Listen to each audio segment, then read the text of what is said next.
તો આ તરફ નંદેસરી જીઆઈડીસીમાં આવેલ દીપક નાઇટ્રેટ કંપનીએ કેમિકલયુક્ત ઝેરી પાણી મિની નદીમાં છોડી દેતા પ્રાકૃતિક સંપત્તિને ભારે નુકસાન પહોંચ્યું હતું। એક તરફ પ્રદૂષણ ઘટાડવા માટે વૃક્ષારોપણ જેવા કાર્યક્રમો કરી સમાજમાં પ્રકૃતિ પ્રત્યે જાગૃતિ લાવવાના પ્રયાસો હાથ ધરાય છે, ત્યારે બીજી તરફ શહેરની અનેક મોટી કંપનીઓ દ્વારા ખુલ્લેઆમ પ્રદૂષિત જળ નદી અને જમીનમાં વહેવડાવી દેવાય છે।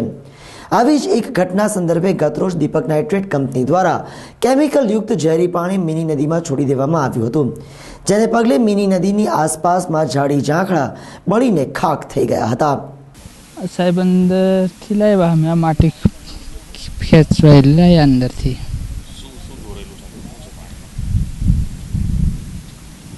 કેમિકલ આંખમાં લાગે છે સાહેબ। નહીં એવું આપ્યું। કેટલા લોકો કામ કરો? આમ જોઈને બોલો, કેટલા લોકો કામ કરો? આમાં કેટલા અમને 6 જણ છે। આ કઈ કંપનીનું કેમિકલ છે? હવે કંપનીનું નામ ખબર છે? ના, નવા છે મિલે નહીં ખબર।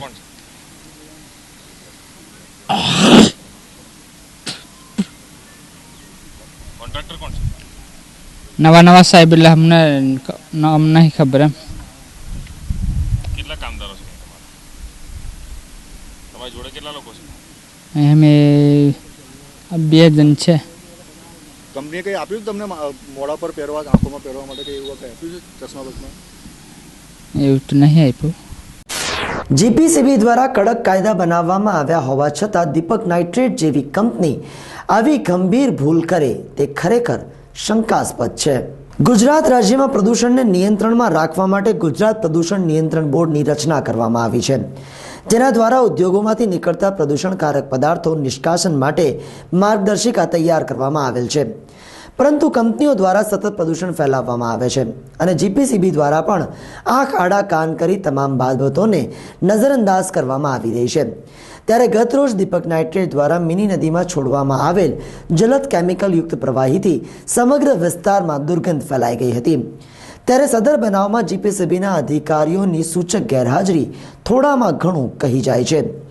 અત્રે ઉલ્લેખનીય છે કે દિવાળી સમયે એન્ટી કરપ્શન બ્યુરો દ્વારા ભેટ સોગાદો સ્વીકારતા અધિકારીઓ પર શિક્ષાત્મક પગલાં લેવામાં આવ્યા હતા, જેમાં જીપીસીબીના પણ અધિકારીઓ સામેલ હતા। ક્યાંક એક ગિફ્ટના બદલામાં તો દીપક નાઇટ્રેટને પ્રદૂષણ ફેલાવવાનું લાયસન્સ તો નથી મળી ગયું ને।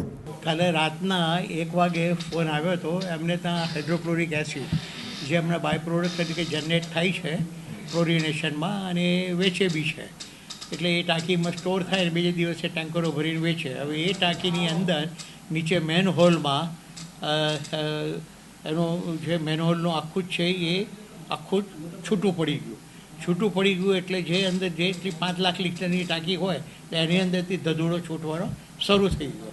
એટલે જેવો ફોન આવ્યો એટલે મેં એને કહ્યું કે ભાઈ જ્યાંથી આવી જતું હોય તો સ્ટોમ વોટરમાં જશે, તો સ્ટોમ વોટરમાં એમ કર કે આગળ જઈને ગમે તેમ કરીને એને બંધ કર કે જેથી સ્ટોમ વોટરમાં જાય તો એટલા પૂરતું એ થઈ જાય।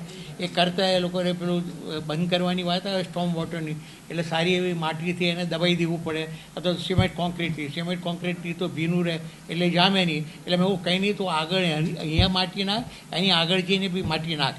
એટલે એણે એ પ્રયત્નો કર્યા, મને કે તે છતાં થોડું જાય છે, હું કંઈ વાંધો નહીં, તું એને ન્યુટ્રલાઇઝ શરૂ કરી નાખ, કારણ કે આ હાઇડ્રોક્લોરિક એસિડ તારું 30%નું જશે તો ફ્યુમ્સ લાગશે લોકોને, એટલે તું ન્યુટ્રલાઇઝ કરવાનું શરૂ કરી નાખ અને એને ડાયલ્યુટ શરૂ કરી નાખ। જો 10% જેવું ડાયલ્યુટ થઈ જાય તો પછી ફ્યુમ્સ તો નહીં લાગે, અને પછી જે માટીમાં પડ્યું હોય ત્યાંથી તારે બધી જ જે માટી કે સોડા સાથે કે લાઈમ સાથે જે કંઈ નાખેલું હશે એ બધું જ તારે ઉચકી લેવું પડશે। આ રાતના મેં વાત કરી હતી, પણ અત્યારે તું એ વિચાર ન કર કે અમારું ઉચકવાનું, અત્યારે તું આ ટ્રીટમેન્ટ શરૂ કરી નાખ। એટલે રાતના ટ્રીટમેન્ટ શરૂ કરી નાખી અને 2 વાગે મેં ગુજરાત પોલ્યુશન કંટ્રોલ બોર્ડના ઓફિસરનો બી ફોન આવ્યો હતો, એટલે મેં કોઈ આ જાતની એને ટ્રીટમેન્ટ કરવાની કહી છે અને એનું જે જનરલ મેનેજર છે એ ત્યાં પહોંચી ગયા છે અને એમાં એક્શન શરૂ કરી છે અને સવારના પાછું એમની જોડે વાત કરી લઈશ। એટલે મેં કહું આ બધી વસ્તુ આ પ્રવૃત્તિ મેં કાલ ઉઠીને કંઈ થાય એટલે આને એ કરો। એટલે એ જ રીતે દરેકની સ્ટોરેજ ફેસિલિટી કઈ રીતની છે હવે એની ચકાસણી કરવાની કે ભાઈ તારી આ પ્લાસ્ટિકની છે કે પીવીસીની છે કે જે, તો એની ચકાસણી દર વખતે કેટલા મહિને થાય છે કે જેથી આવું મેનહોલ ફટાક દઈને નીકળી જાય અને 5 લાખ લીટર, કારણ કે અમારે ત્યાં 5-7 લીટર કે 10 લાખ લીટરના એફ્લોનના હોલ્ડરો બી છે.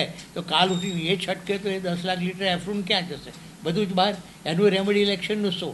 આ તો અત્યારે અમે જોયું પાછળથી અને આ સગવડ થઈ છે કે જેથી એને કીધું ઉઠાવીને તું મૂકી દે, જે એગ્રી બી થયો છે અને કાગળ એને જીપીસીબીમાં લખીને આપી દીધો છે અને મને બી મેં કોઈ કોપી આપી દે અને આ કામ તું કાલે શરૂ કરી નાખજે, હું જોઈ લઈશ.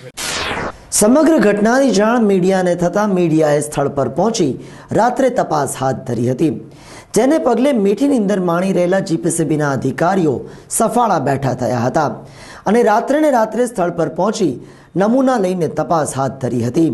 ગત રોજ દીપક નાઇટ્રેટ કંપની દ્વારા જીપીસીબીની માર્ગદર્શક સૂચનાઓને અવગણી મિની નદીમાં કેમિકલયુક્ત પાણી છોડવામાં આવ્યું હતું, જેને પગલે સમગ્ર વિસ્તારમાં દુર્ગંધ ફેલાઈ ગઈ હતી. જોકે આ દુર્ગંધ નાક વગરના અધિકારીઓને અનુભવાઈ ન હતી. એનઆઈએ દ્વારા ઉચ્ચ તપાસ અર્થે અરજી કરી હોવા છતાં જીપીસીબી દ્વારા કોઈ પગલાં લેવાયા ન હતા, પરંતુ લોકશાહીની ચોથી જાગીર ગણાતા મીડિયાએ હસ્તક્ષેપ કરતા જીપીસીબીના અધિકારીઓ સફાળા બેઠા થયા હતા અને આબરૂ બચાવવા સ્થળ પર પહોંચી રાત્રે પ્રદૂષિત માટી અને પાણીના સેમ્પલ કલેક્ટ કરી તપાસ અર્થે મોકલી આપ્યા હતા. રાતના આશરે 2 કલાકે દીપક નાઇટ્રેટના EHSના જવાબદાર વ્યક્તિએ મિસ્ટર ખોસલાએ મને ફોન કરી જાણ કરી કે સાહેબ એ લોકોની HCL સ્ટોરેજ ટેન્કનું બોટમ મેનહોલ લીકેજના કારણે તૂટી ગયેલ છે, ડેમેજ થયેલ છે અને એમાંથી HCL ડ્રેન થયો છે. એ લોકોએ ઇમિડિયેટલી પંપથી અન્ય સ્ટોરેજ ટેન્કમાં ડાયવર્ટ કરવાનું ચાલુ કર્યું છે, પણ ફોર્સના કારણે કેટલોક HCL બહાર ગયો છે અને થોડોક સીપ આઉટ પણ થયો છે. એટલે ઇમિડિયેટલી એમને મેં આગળ માટીનો બંધ પાડી અને આ વસ્તુ રોકવા માટે કોસ્ટિક અને સોડા એસી ન્યુટ્રલ કરવા માટે સૂચના આપી હતી. ત્યાર પછી રાત્રે નંદેશ્રી ઇન્ડસ્ટ્રી એસોસિએશનના ચેરમેન શ્રી બાબુભાઈ પટેલ સાથે રાત્રે વાત કરી અને એમની જે નંદેશ્રી એન્વાયરમેન્ટ કમિટી છે એમના સભ્યોને, એમના માણસોને રાત્રે અહીંયા સાઇટ પર મોકલી આપ્યા. એમની નિગરાની હેઠળ રાત્રે ન્યુટ્રલાઇઝરની કામગીરી સારું કરવામાં આવી. ત્યાર પછી અમે સતત એ લોકોના સંપર્કમાં હતા. સવારે એમને મને જાણ કરી કે એમને ન્યુટ્રલાઇઝરની કામગીરી પૂરી કરી છે, પરંતુ મુખ્ય પ્રશ્ન એ છે કે આ કુદરતી જે ડ્રેન છે એ વાંકી ચૂકી છે. આ વાંકી ચૂકી હોવાના કારણે અમને એવી શંકા છે કે હજુ પણ કોઈક જગાએ આ પ્રોપરલી ન્યુટ્રલાઇઝ નહીં થઈ હોય. એટલે અત્યારે જ મેં સૂચના આપી છે કે પ્રોપરલી ચેક કરી લો, કારણ કે અમે તો ચેક કર્યું છે, અમે ત્યાં જોયું છે હાઈલી એલ્કાઇન પીએચ જોવા મળી છે, પણ આ એક અકસ્માતનો બનાવ છે અને એના રિમિડિયેશન માટે અમે તાત્કાલિક સૂચના આપી હતી, સતત સંપર્કમાં રહ્યા હતા અને હજુ પણ અમે આ કામગીરી પૂરી નહીં થાય ત્યાં સુધી અમે સતત ચેક કરીશું. હવે આ એક અકસ્માતનો બનાવ છે.